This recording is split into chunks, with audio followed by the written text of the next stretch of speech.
it's gonna. Which one is bigger? It's 3, guys. Bigger? Which is bigger, 3 or 5? Wait, just joking. It's 5. Ano nga? Oh. So, the 3 is gonna heal up sa 7 ng isa. Okay. So, Yung 7, to giging 6. And make it to 13. Oh, now, which is bigger na? Yung 13 or yung 5? It's the 13. Oh, 13 minus 5 is...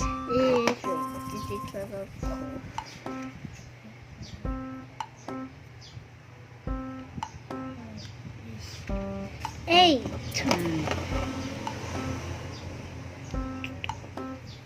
There's also another way to make 8, guys. To make 2 3s or 2 zeros. See? You know what you do this. I don't know.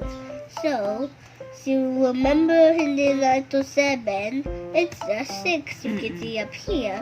So 6 Plus. minus 2 equals 4. The second one, guys. Oh, next na, number 2. 2.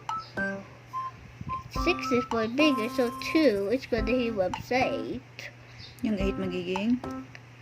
7. Okay, guys, so my mama is just going to lead. 7 minus 2 na. Ay, 12 minus 6 na pala. Okay. So, it's only 12 minus 6. 12.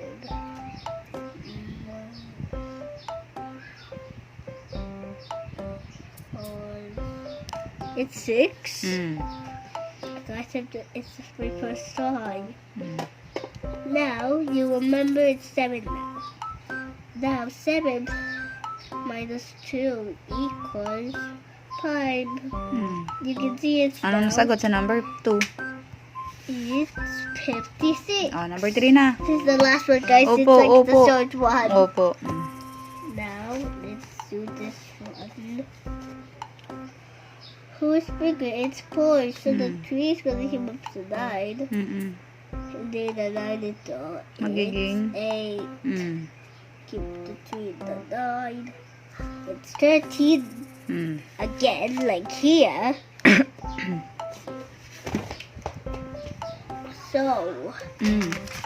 So, 13 minus 4 is? I just have to...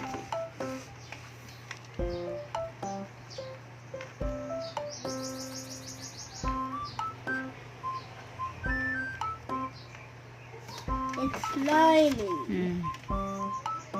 Can you hear, Mama? Okay. Now for this last one, guys. Now, you know it's 8. 8 minus 7 is 1. Ang sagot? So, it's 19, guys. So, guys, if you like this video, give it both the 2 videos a thumbs up that I just said in the last video that we made. So, click down and give us a like. Bye!